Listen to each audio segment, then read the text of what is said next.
సందర్భంగా యావత్ వారసత్వాన్ని పరిరక్షించే ప్రేమికులకు హృదయపూర్వకంగా నమస్కారాలు తెలియజేసుకుంటూ 1982లో తునీషియాలో వారసత్వ పరిరక్షణ కోసం అనేక దేశాల నుంచి వచ్చి ఒక సదస్సును నిర్వహించి మరి మన వారసత్వ సంపదను పరిరక్షించాలని చెప్పి మరి అనేక దేశాలలో ఉన్నటువంటి ప్రతినిధులు సమావేశమై ఒక నిర్ణయం తీసుకోవడం జరిగింది.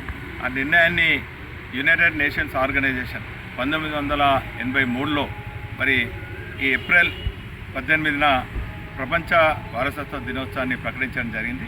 ఆనాటి నుండి నేటి వరకు కూడా వారసత్వం ఉన్నటువంటి స్థలాలను పరిరక్షించాలని చెప్పి అనేక మంది ముందుకు రావడం జరిగింది.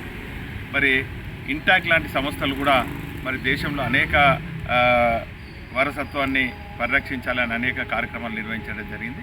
అందులో భాగంగా గత కొన్నేళ్ల నుంచి జైన్లో ఆరాధ దైవమైనటువంటి అగ్లే గుట్టలో మరి దీన్ని పరిరక్షించాలని చెప్పి అనేక సందర్భాలలో ఇక్కడ ఉన్నటువంటి వారసత్వాన్ని పరిరక్షించాలని అనేక మంది నిర్వాహకులు శ్రమ ఫలితం మరి తెలంగాణ రాష్ట్రం ఏర్పడిన తర్వాత కేసీఆర్ గారు చొరవతోని మరి ఈ అగ్లే గుట్టను పరిరక్షణ కోసము దాన్ని కాపాడే దానికోసం ఈ వారసత్వం మరి రాబోయే తరాలకు తెలియజేసేదానికి సుమారు 1.5 కోటి వెచ్చించి ఆనాటి కేసీఆర్ ప్రభుత్వం దీన్ని బ్రహ్మాండంగా తీర్చిదిద్దడం జరిగింది.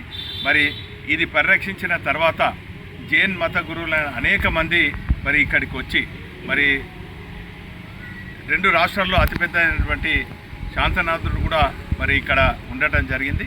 మరి ఈ సందర్భంగా ఇది అభివృద్ధి చెందిన తర్వాత దేశంలో ఉన్నటువంటి అనేక జైన్ మతస్థులు కానీ జైన్ గురువులు ఇక్కడికి వచ్చి మరి దీన్ని సందర్శించి అందరిలో ఒక వారసత్వ పరిరక్షణ కోసము మరి అందరికీ ఆసక్తి కలిగించే విధంగా అనేక కార్యక్రమాలు చేయడం జరిగింది. మరి ఈరోజు చూసినట్టయితే కొంతమంది చార్మినార్ నుంచి కూడా మరి వేద్ కుమార్ లాంటి వాళ్ళు మరి చార్మినార్ నుంచి కూడా హెరిటేజ్ వాక్ నిర్వహించడం జరిగింది. చార్మినార్ చూసినట్టయితే చార్మినార్ కానీ గోల్కొండ చూసినట్టయితే 500 సంవత్సరాల ఘన చరిత్ర అని చెప్పడం జరుగుతుంది.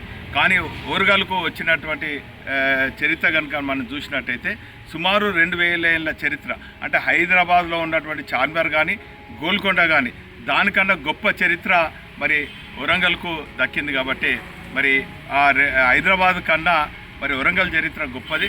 ఆ రోజులలోనే జైన్లు ఇక్కడ ఒక విశ్వవిద్యాలయాన్ని కూడా ఏర్పాటు చేసి విద్యా వ్యాప్తి కోసము కాకతీయులు కూడా మరి అనేక కార్యక్రమాలు చేసినటువంటి విషయాలను మనకి ఈ సందర్భంగా తెలియజేస్తున్నాం. ఏదేమైనప్పటికీ కూడా మరి రామప్పను కూడా యునెస్కో వారు గుర్తించడం, అదేవిధంగా వేయి స్తంభాల గుడిని కూడా మరి పరిరక్షించడమే కాకుండా దాన్ని గుర్తించాలని మేము చెప్తున్నాం.